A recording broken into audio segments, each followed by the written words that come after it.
that's my crew, or our crew at Farming Smarter inside our biobed before we put the shit in it. So great bunch of people, and wanted to thank them right off the bat for a really solid year, a lot of work that went into all of the projects that we had, and we had a lot of fun too. So that's what makes working here absolutely enjoyable and keeps us going. And we have some people that have been around for a long time, and when I have summer students actually want to come back, that's kind of your best part of your performance appraisal, right? So thank you to everybody. The Biobed project, before I get into it, everybody's thinking and talking about coronavirus, so we might as well throw a couple jokes up. Little Ebola extra there, in case you didn't notice. Remember Ebola, anybody? Yeah. This one's my favorite. It says Australians, but it could be anyone. Even Lethbridge, I hear, has been shortages of toilet paper. Don't ask me why. And the memes are spreading faster than the virus itself. Yeah. So there's been a lot of news today. It's pretty crazy. You think about statistics, I'm not a medical professional, but there's been 80,000 cases right now. You divide that by your 7.5 billion people in the planet, there's actually 0.0000001% of the population infected so far. But let's shut down the NHL, you know. Sorry, guys. So this is why I'm excited about presenting biobeds. And biobeds isn't the work that we've done. This is not a new thing.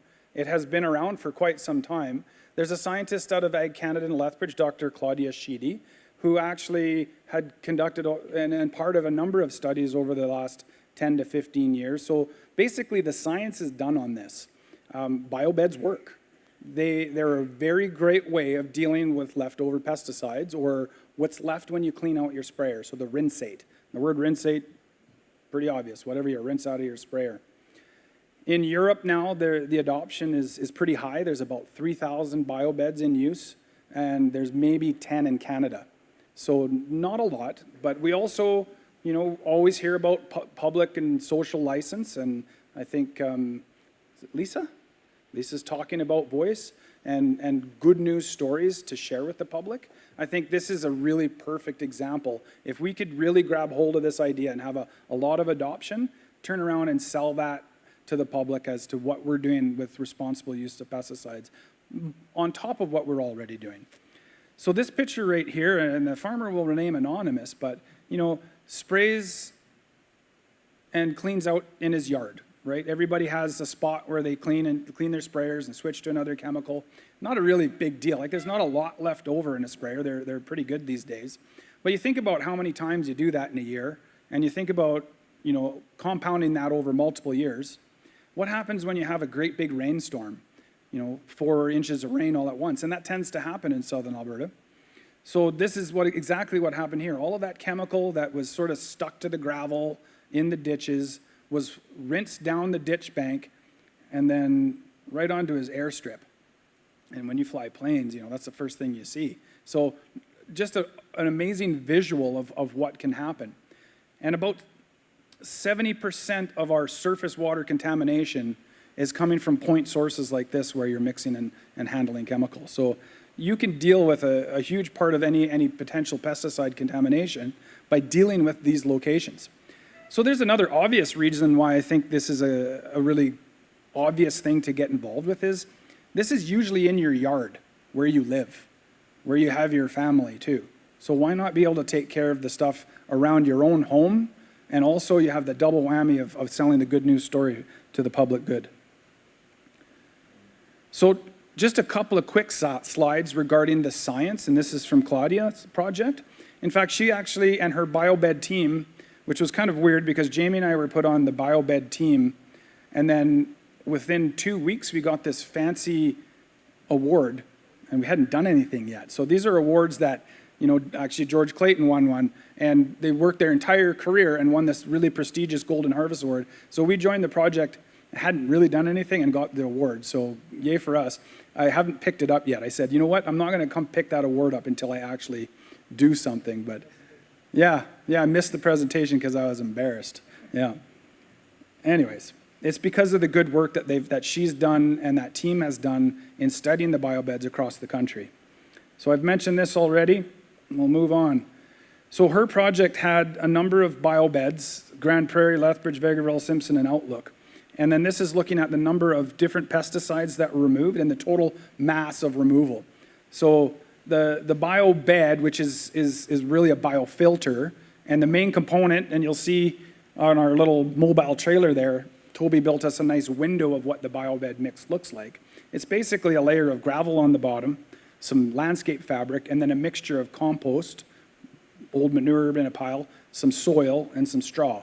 It's that simple. The bacteria within that mix naturally will metabolize the herbicides and pesticides in there, and you're left with clean water at the end of the day. So that's what that means, is mass removal of the weight of the chemical in the rinsates by that bacterial action.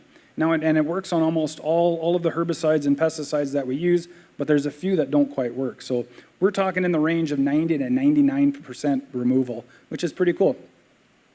Here's the chart of removal of the different types of modes of actions.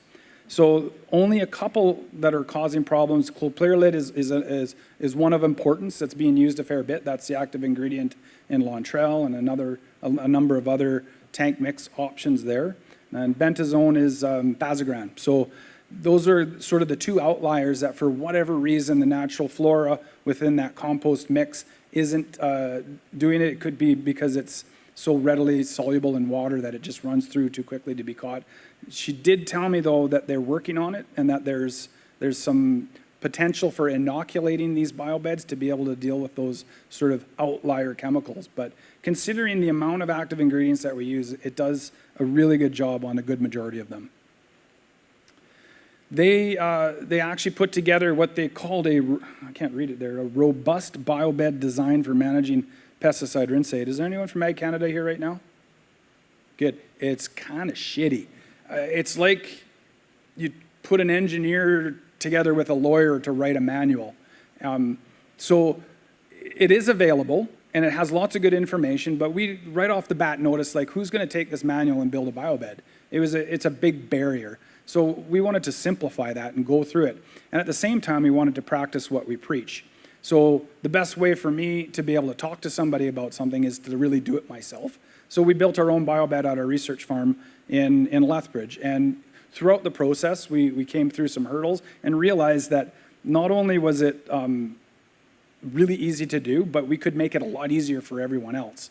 One of the biggest challenges we had was simply getting the right parts and fittings. So I made about 20 trips back and forth to the local irrigation shop. So now we've built a list of what you need. So you can go to Southern Irrigation, they'll give you a parts list and actually give you an entire package. Here you go. Everything that we used on that little trailer is exactly what we used in our field scale one, except for bigger tanks. The other thing we found in doing it is that within this manual, it was estimating a cost of $10,000 to $15,000. We did it for under $5,000. So it's actually pretty cost effective to get her done. So Morton put together a quick little video. It's kind of high speed, which is kind of funny to watch Toby running around with the smoke hanging out of his mouth. But we started off at the collection site. And in this case, yeah, I wasn't joking. Yeah. In this case, we actually saw a pile of old concrete pads sitting there behind the yard. This is where our site's at the college building. And we're like, you know, I've been wanting to clean up this site for as long as I've been there, but we found these pads and thought, you know what, that's going to be a perfect rinsate platform for the sprayer. So we have not quite the size of sprayers that you do, but we do have a 60-foot sprayer. So we built the pad to accommodate that 60-foot sprayer. I think this will probably be the trickiest part for you guys to figure out. You can buy precast concrete pads like that as one option.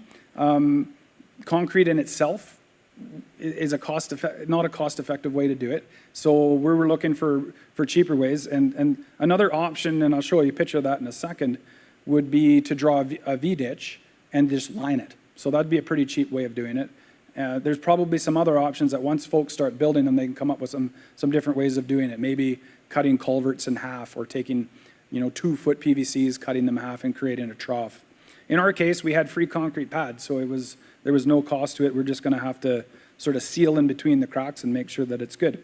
The other thing we decided to do is build a fence around it because of the wind. So to make sure that we're not getting the spray all over the place. This shot doesn't quite show the fence that we put in there, but it will be there. Otherwise, once the pads are in place, the rest of this nonsense, we actually pretty much did it in a day. So thanks to Morton, we did it in 3 minutes. And you can see there were a lot of meetings and a lot of talking around, but the plumbing itself, and if you've never done this before, I learned how to put PVC pipes together working on an irrigation project for my yard at home. It's actually not that complicated. So you don't need to be a plumber to put those pipes together. It's simply a primer, some glue, and make sure the edges are clean and put it together, and you're on your way. The other thing is we ended up doing it on one of the windiest days possible. So when you're dealing with compost and manure, make sure you're in the tractor. That's where I was. Jamie had to do the shoveling. So once the pad is there, we actually set up a water hose there because we'd like to be able to rinse that pad down once in a while. There's a collection trough at the bottom, and I'm going to actually walk you through. We also did a 360-degree tour of this that will be available online, so you can kind of walk around. I'll show it to you. But it's a pretty simple concept. On this model here, after the sprayer, it goes to the sump. The sump pump goes into a holding tank. So that holding tank, you want to make sure that it's big enough to collect the rinsate that you're going to use in a year. But is she gone? Good. She's mouthy. I'm pretty sure she was mouthy that day. You actually want to not overload that biofilter. So you only run the system for about an hour to 2 hours a day using drip tape. So that's what's going on now is they're installing the drip tape over the 2 biobeds. And it's a two-stage biobed. The first stage actually takes almost 90% out. The second stage is just basically cleanup. You can see that in the last shot there, that there was stuff growing in our second station. That's actually a really good thing to prove that it's working. And the first one was all dead. So we did plant a whole mixture of things in both. I mentioned, this is actually at my farm. I just lined a V-ditch, but that would be a really probably cheap way of doing the collection point as opposed to, say, that concrete pad, or if you don't want to keep your costs down. So you can buy rolls of that really heavy-duty liner, and it lasts for years and years. It's pretty good. So this is the list from Southern Irrigation. You can see for parts, that's including the tanks, the pumps, the fittings, the drip tape, all of that, $4,500. Now, these folks I'm not going to guarantee this price forever, I'm sure, but it's for me, it's a nice thing. You could go in and get everything you need and not have to make 100 trips back and forth like I did, because that was no fun. This doesn't include the costs of that pad or labor or install or anything like that. But if you're cost effective like us, overall cost is probably in that $6,000 to $7,000 range. The good news is there's actually a CAP grant available to offset that. So if you go to the Canadian Agricultural Partnership webpage, and under the Environmental Stewardship and Climate Change Producer section is a funding opportunity to pay for up to half of those costs. Within that program, you'll have to go to the Agricultural Input and Waste Management Strategy Open section. So you'll fill out that application, and it's on a case-by-case situation, but I'd say there's a good chance that you would get support for that project. So that's kind of cool. That's the shot of our little trailer there that you don't need to look at because you can actually come and look at it yourselves. I'm going to do the 360 tour now, if you want to set that up for me. I just wanted to make mention of all of the different events that we've got going on this summer. So we've got a schedule in place if you want to put that on your calendar. So one thing that I didn't mention is within that system, we also installed some heat tape about halfway up. The reason we're doing that is to extend the season for the bacteria breaking down the pesticides. So it'll allow you to start up the system earlier in the spring and then keep it running a little bit later in the fall, because there's always a little bit of fall spraying that's going on too, so you'll have a little bit of rinsate to get rid of. They found that having that heat tape. It's just like any bacterial reaction. The warmer it is, the more active that colony is. So it's just moving on its own here.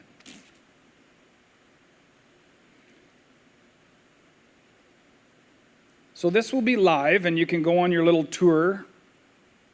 Now you can see that we've got the fence all the way wrapped around. We have to stain the fence because it's pretty ugly. We also do a fair bit of small plot spraying. So this is actually where we mix our chemicals. We spray in little pop bottles. So all of that little cleaning and rinsate will actually go in this sink and into the drain as well. So everything that we're doing will go into this first Biobed biotank there. So you can click on things and it'll give you little tidbits of information on how to go on the tour. You can walk along, see the pad. We've got a little quad sprayer set up there. Just tells you that it's a collection pad, like you didn't know that. We've got our hose reel right here, so probably once in a while we'll just get out there and just wash that pad down to get all the rinsate in there. One thing to consider, and that we're probably going to add to this system is a lean-to. And we'll probably cover this pad because otherwise rainfall is going to fill up our tank and then potentially overload it. So the plan is for this spring to actually put a cover on that. We're also going to put a cover over top of these two tanks here. So these three tanks are actually probably the cheapest tanks you can buy. They're only about $600. We actually had Flex-A-Hopper cut the tops off for these, so they're very cost effective in that sense. But again, if it rains, we're going to potentially overload this system, so we're going to put a cover over top of here. Otherwise, you could put a lid system on there. I've seen some designs where, I'm looking at this sea can. You could probably cut a sea can in half, bury it in the ground, and create a, seal it off and create a biobed that way. So there's not really any rules to building these, but that ugly binder does have all of the sort of engineering calculations as to the size that you'd need based on how much rinsate you're going to have.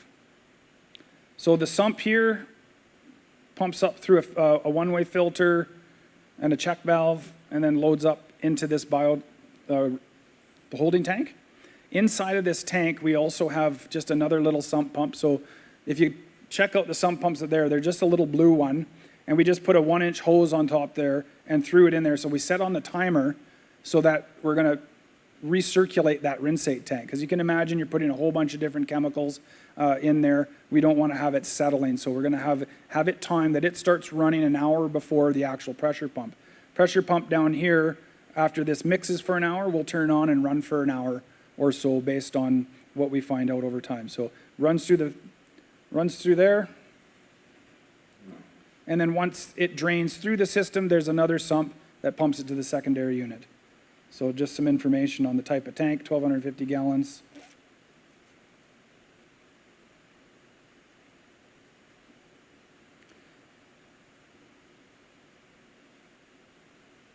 And that's that top picture that it looks like. So in our case, we actually planted a whole bunch of different pollinator mixes in there because then we could talk about two things at once. I think in theory, the water that comes out of this tank now, you could put into a secondary tank. What we're going to do is just basically plant some grass and some shrubs and use it to water that. And again, demonstrate the whole system that in the end, you're left with clean water. If the plants and shrubs die, then we got a problem. We might not tour that year. Yeah, stranger things have happened. So we actually have a goal. I mentioned there's about 10 biobeds in all of Canada. We'd like to see 50 biobeds in southern Alberta in the next 2 years. And we're willing to help out the best that we can. The trailer that we've built here, we're going to lend it out to, say, different counties. They can put on tours and show it off to farmers. We'll lend it out to individual farms. So if you're like me and you don't like following instructions, we can actually give you the trailer and you can copy off the trailer as you're building it. So that's kind of the idea between the mobile unit. We're going to try to generate as much exposure to the idea as we can, but it's actually meant to be a practical tool. You guys can take it home and build a biobed. And the first 10, Jamie will come help you. Did you know that? We'll see about that one.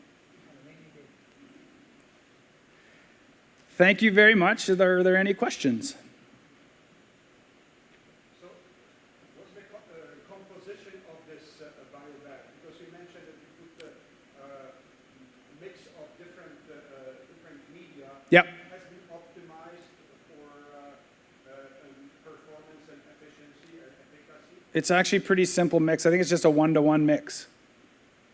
And of compost, soil, and straw. 1-to-1 mix by volume. Okay. And the way we did it is literally 1 bucket from the tractor of each, mixed it together on a pile, and then loaded it up there. If I didn't mention it, they suspect it should be good for 7 to 10 years in our environment. And when that point comes up, you can just dump that onto a compost pile and then put a new batch in. Okay. Did that answer your question? Yes. Okay. Any other questions? Are you going to build one? Come on. Well, hopefully at least think about it. Thank you very much.